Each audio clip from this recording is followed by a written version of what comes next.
So this is our 2004 auction Trailblazer. Picked this thing up cheap at auction, and Mrs. Wrangler has been driving it. She seems to like it. I like it. It's a nice body-on-frame SUV. It won't, it won't out-accelerate a race car or anything, but it is a good, solid SUV, and it does what we need it to do, which is, basic SUV duties, hauling things and parts runs and things like that. So I figured I'd give an update on this. Shortly after I started driving it, it threw a code for an O2 sensor. I crawled underneath and the whole catalytic converter was gone. Well, anyway, we're down in Florida and we don't have any emissions inspections or anything, and so they could get away with that, but it was triggering the code for the O2 efficiency, and that annoyed me having the engine light on. So I got a O2 sensor simulator. If you're not familiar with that, you can look it up. It's just basically a mini catalytic converter that goes between your exhaust pipe O2 sensor port and the O2 sensor. You plug it in and it pretends that the rear O2 sensor has a cat in front of it.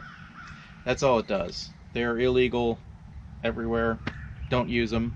Anyway, I'm in Florida. Nobody checks that, and somebody had already taken the catalytic converter off, which is already illegal. And well, anyway, they did a good job of it. They fully welded the pipes and everything, but I couldn't put one back on easily and cheaply, even if I wanted to. So we've been getting another code, and that is that the engine's running too cold. So in this video, we're going to dig into that, quick diagnosis, troubleshooting, and hopefully repair, and show you what we've got and fix for it. So let's get into that.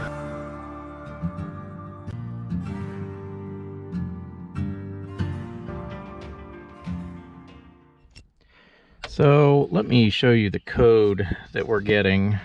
So what we're getting here is a P0128, engine coolant temperature below thermostat regulating temperature. Basically it's saying the engine is running too cold.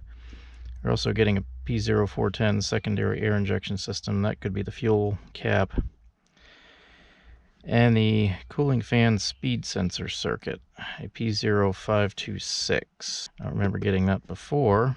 So generally, I've been watching the gauge as I drive it, and the gauge will go up to about generally, unless it's hot out or you're running the AC and stuff, it'll generally kind of hover around the halfway between 100 and 210 mark, which is indeed a little cold. And if you're on a hot day or you turn the AC on or you're loading the engine, it'll go up closer to 210. Basically it'll hover around 190, 195, 200 where it should be. I believe, if I recall right, that's basically where it's supposed to operate. So and it does fluctuate somewhat. So there's a couple initial possibilities here. The thermostat could be stuck open. That could cause the temperature to not reach its maximum normal operating temperature, and it could cause some little movement over time in the needle as you drive it kind of up and down that you shouldn't see. It could be the fan. Either the clutch is bad and it's overspeeding, spinning too fast. Maybe the clutch is stuck. Maybe it won't disengage. It could be the coolant temperature sensor in the engine is giving us the wrong temperature. I lean away from that last one because the gauge seems accurate based off of what I'm seeing, and even if it has a separate one that just feeds the computer, it would seem to jive with the gauge because it does indeed run low. So those are my initial thoughts on that. So if you're not familiar with the Trailblazer 4.2 inline 6, it is a pretty good engine in my opinion. It uses an electro-hydraulic fan arrangement here. So it's got a kind of electric clutch in there or whatever that I don't know the details, you can look it up, but it kind of engages and disengages the viscous part of the clutch. I think it's called like an electro-viscous clutch, an EV type clutch. And it can also feed back the speed that the fan is spinning. This is the plug that goes into both the clutch and the sensor. And so it can regulate it and give you feedback. That's the basics of how it works. I don't know, I mean, it's spinning a little, but not too much. Seems like it might be okay. We don't know the electrical electrical part of that. We don't know if that's fully engaging to spin the fan or not. So let's take a look at, I think we can look on the scanner at like desired fan speed versus what it's actually spinning at. And if that sensor is working, if the speed sensor is working, it should give us some feedback. At any rate, let's see what the feedback is and what the computer says the fan is doing. But let's start this thing up and take a look at some data.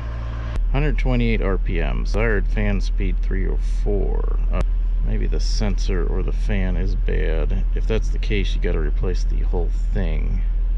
But in this case, the fan is spinning slower than it should. Now, I did notice a little bit of lack of cooling. It doesn't like cooling at idle with the AC on. So that could also indicate that the fan is bad. And you got to look at all these little things. I know this is obvious, but you got to look at all these little things when you're troubleshooting something like this, because especially a fan like this, you don't know 100% if the fan is bad because it's a viscous clutch, and there's, you know, without data like this, it's really hard to test it directly, you know, when it's on the vehicle. Let's rev it up a little bit here and see what happens to the, see there, the fan speed went up. So now our desired fan speed is the small straight line.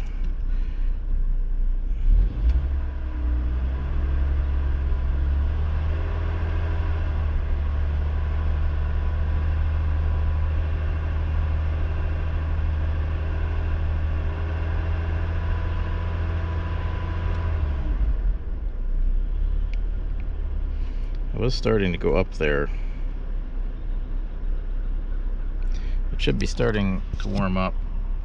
So right now the fan speed is at 700-ish, but the desired fan speed still is 304. So if we go into special functions and we go to engine output controls, you'll see the electro-viscous fan there.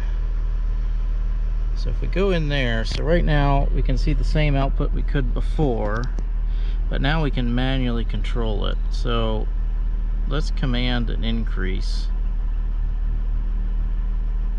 and see what happens. Basically, it's basically nothing. You could see it kind of jumped. I think that was a little bit of an artifact. So if we even command 100%, which is basically the same as engine RPM, we're not getting anything. So the clutch is definitely bad, because we should be hearing it. It should sound like a turbine in there. If you've heard a fan go at full speed, even one of these, you'll know what I'm talking about. So that is definitely bad. So we have to replace that, and then we'll see if that makes the P0128 code stay off.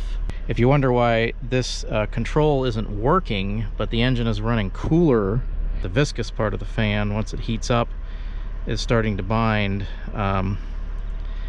even without being commanded, and it's over exceeding what it's supposed to be. So even at 100%, it's maybe going up a hair. 160, we were at 112, but you can see we are warming up a little bit. So as the engine warms up, you'll see this fan speed naturally increase. Let's see if we have any control over it once it gets warm. So let's let this warm up. You can see it's naturally climbing here as it warms up. We're already up to 208, 224.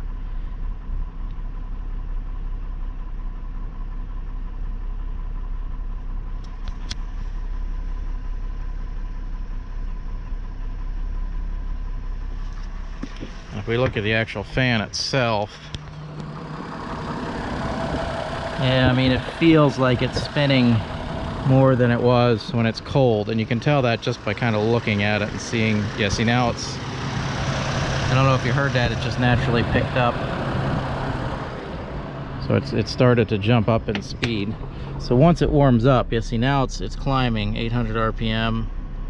Obviously it won't go faster than engine RPM, and we're at about 800. So all of a sudden it's locked into max engine RPM, and it'll stay there until it cools down again. So that's what you're seeing on one failure state of this fan clutch. So now that it's fully warm, let's see if we can increase it. Let's see if that has any effect. We shouldn't be able to go over engine RPM. Okay, let's see if we can decrease it. Turn it off. 10%. We can't bring it down, so we have zero control over this, whether it's warm or cold. So here on the replacement clutch, you can see all the electronics that go into this thing.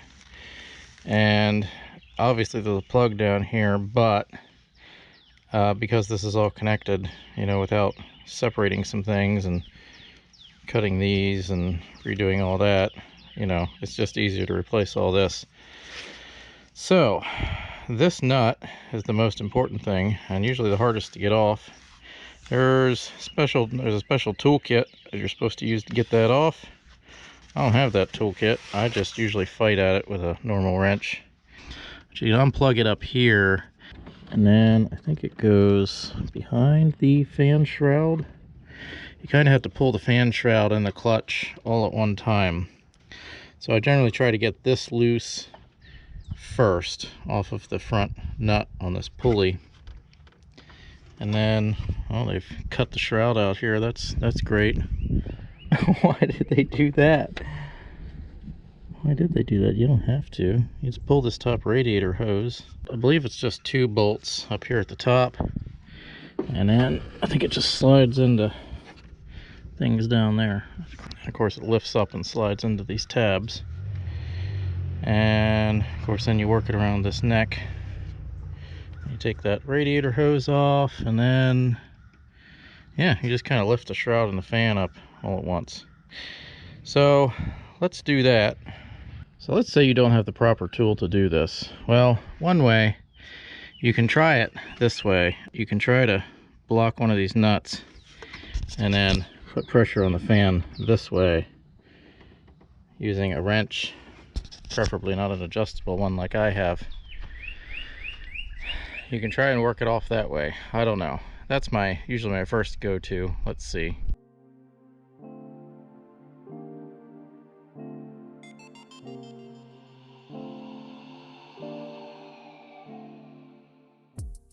So just to clarify, so what you want to do is wedge the wrench down against this pulley with the wrench on the nut over here, so it's wedged kind of against this bolt, the opposing bolt over here, so it can't turn, it's locked. And then you want to turn this nut off. As you can see, I've got it loosened. So I'm going to take these 2 bolts out and this upper radiator hose out, and then we can just lift this all out all at once.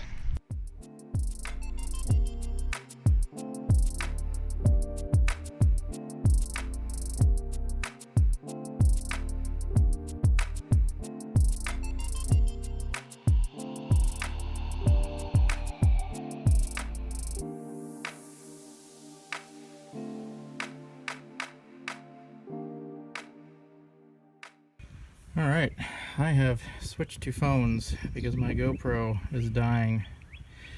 So you'll notice when you spin the nut out on the clutch, this fan, since it has this outer ring, it'll actually press against the shroud and you won't be able to get the shroud to move. So you'll have to, if you're doing it this method, you'll have to unbolt the fan. There's 4 bolts, 13 millimeter, same as the ones on the pulley here. Unbolt the fan, slide the fan back, and then you'll be able to wiggle everything out. So as you can see, everything is loose here. You'll have to free up these 2 transmission lines that are down here, work the shroud up around them, and then you can work all this out. I think there's just pins on the bottom. There's no bolts. I did double check. I need 2 hands to work this out, but I can put you guys on the stand here and you can watch me fight all. You have to get the 3 separate things out. Then if you've done this, you have to get the clutch, you have to get the fan and the shroud without damaging your radiator. As you can see, my clutch is already falling against my radiator and hopefully it hasn't damaged it. Should have put cardboard between there to start with, but stupid me, I didn't think about that. Anyway, let me get you guys on the stand and do this. I was too focused on filming to think about too much, so let me do it the right way now.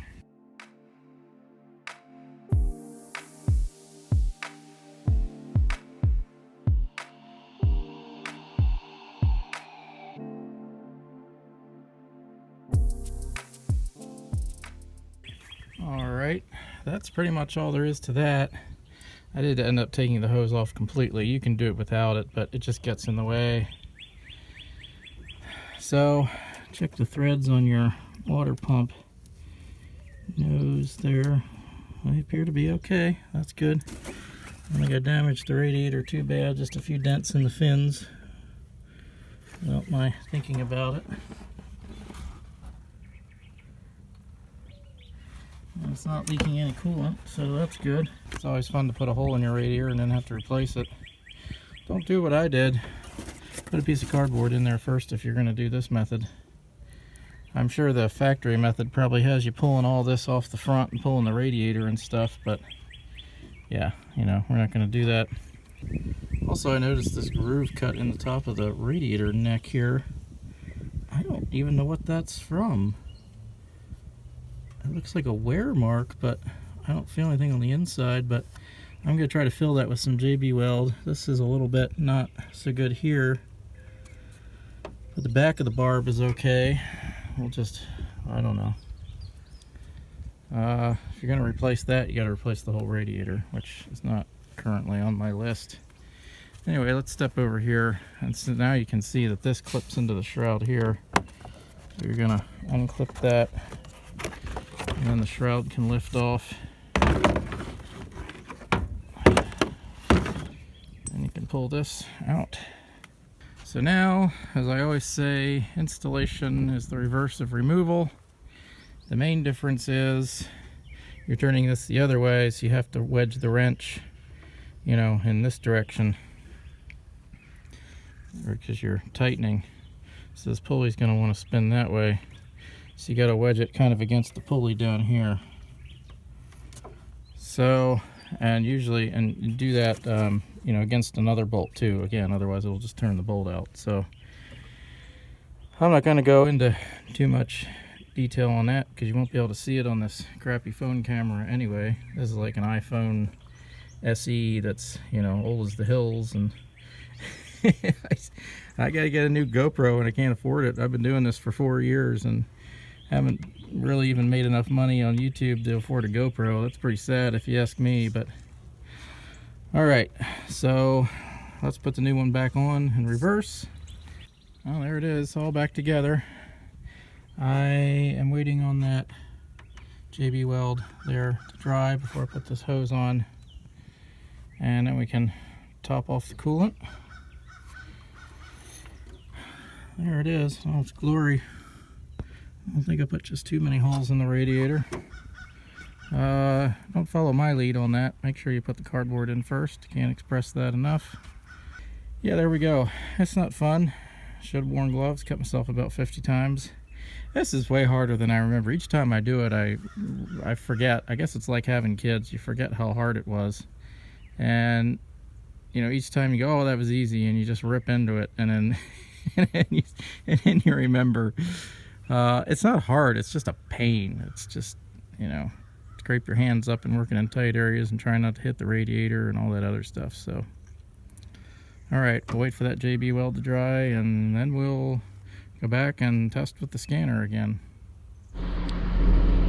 All right, I just fired it up, and the fan says it's going 1,000 RPM, and the desired is 304.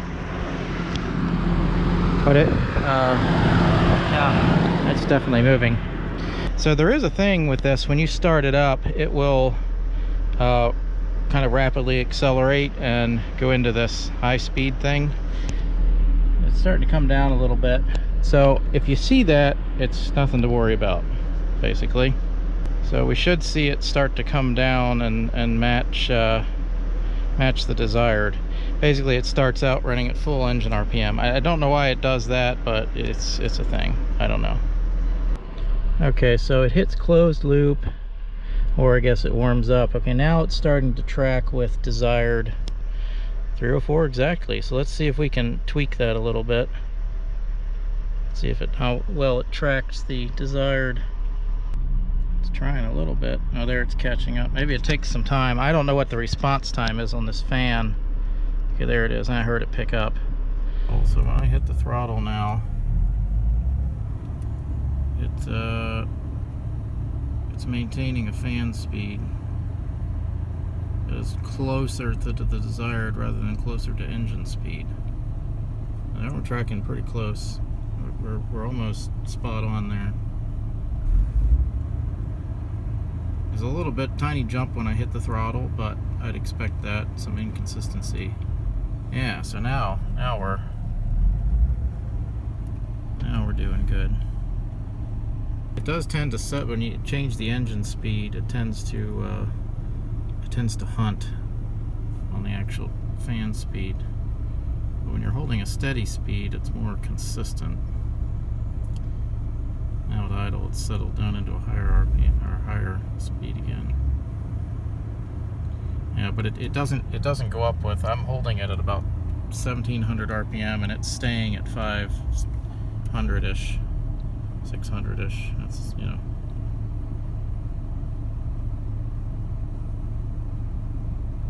Yeah, I'll call that good. Well, it's not throwing any codes, any fan speed codes or anything, or too long to heat up codes, or even the emissions code has gone. I don't know if that emissions code, the P0410, I think it was, that could have been due to the just the engine running too cold. It could have thrown a kind of a general evap code because of that. They don't like engines running out of temperature tolerance. If it's running too cold or too hot, the emissions system kind of doesn't like that. So I guess there's a little bit of acceleration out of the gate, and then it compensates for it. I don't know if this is normal, this terrible fluctuation in the fan speed versus desired. Kick the AC on. Let's see if it kicks up here.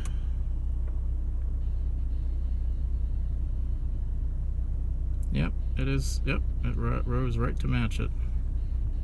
Yeah, so it is tracking, and we do have control over it now. So I don't know. I guess they'll call this fixed. There's some fluctuation in it, but we'll drive it, see if that light comes back on.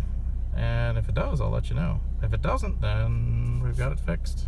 All right, so we put some miles on it, and it is running at the expected 200 degrees, which it has never actually managed to reach before.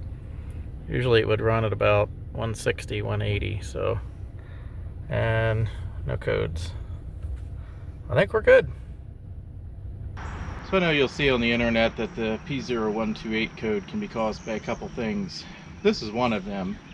Obviously, as I mentioned in the beginning of the video, there's the thermostat and the actual sensor that checks the coolant temperature, but we eliminated the sensor pretty early on because it correlated with the gauge and my scanner. The thermostat I kind of eliminated after I saw the fan as a secondary possibility, but if you check the fan okay, and the fan is kind of responding, you know, at least somewhat. I looked it up, and there's supposed to be like a 2-minute, up to a 2-minute lag in fan response time, which is pretty horrific, but apparently that's normal. So if you're seeing a normal response time from the fan within 2 minutes, then you can probably move on to the thermostat if you've already checked out the coolant sensor. So that pretty much wraps up the P0128 code for this thing. Hopefully it'll keep going for a while like this without breaking, but you never know. I did get one of the cheaper fan clutches, so we will see. Anyway, if you have any questions, leave them down below, comments, let me know. And as always, thanks for watching.